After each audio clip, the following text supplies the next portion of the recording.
Good morning.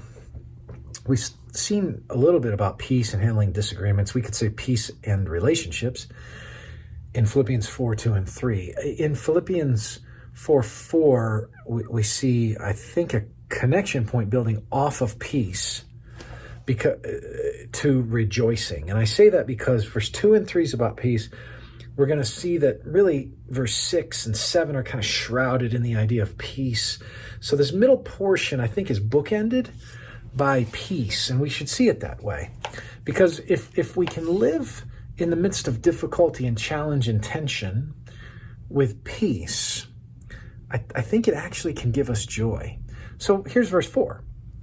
Rejoice in the Lord always.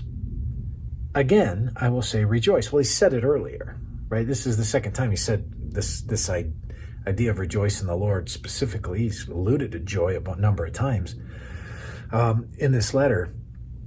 Joy, and you'll see what follows is talk about anxiety and where you really feel weighed down and you get peace from God through prayer. And so it's clear he's writing to people who have relational discord to some degree, but also feel the weight of life. I think a good illustration of this a little bit is a famous missionary, one of, if not the most influential missionary biography was written by Jonathan Edwards, and it was about David Brainerd.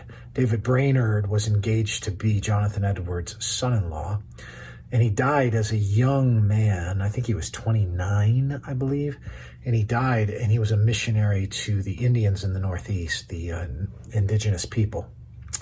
And he suffered. In his journal entries, one from August, for example, of 1743. In this weak state of body, I was not a little distressed for want of suitable food, had no bread, nor could I eat any. I'm forced to go or send 10 or 15 miles for all the bread I eat, and sometimes it's moldy and sour before I eat it, if I get any considerable quantity. So he's entries like that. He says earlier in May of that year, I lived poorly with regard to the comforts of life. Most of my diet consists of boiled corn, hasty pudding, etc. I lodge on a bundle of straw. My labor is hard and extremely difficult, and I have little experience of success to comfort me. It sounds miserable. He went through hardship. But I want to read to you something that he said that I think is significant.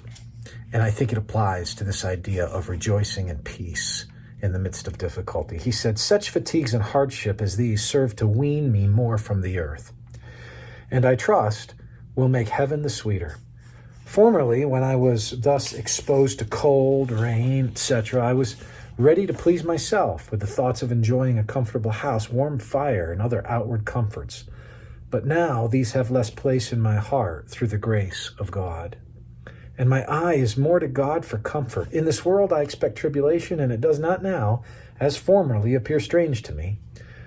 I don't in such seasons of difficulty flatter myself that it'll be better hereafter, but rather think how much worse it might be, how much greater trials others of God's children have endured, and how much greater are yet perhaps reserved for me. Blessed be God, that he makes the comfort to me under my sharpest trials, and scarce ever lets these thoughts be attended with terror or melancholy, but they are attended frequently with great joy." What a way to wrestle.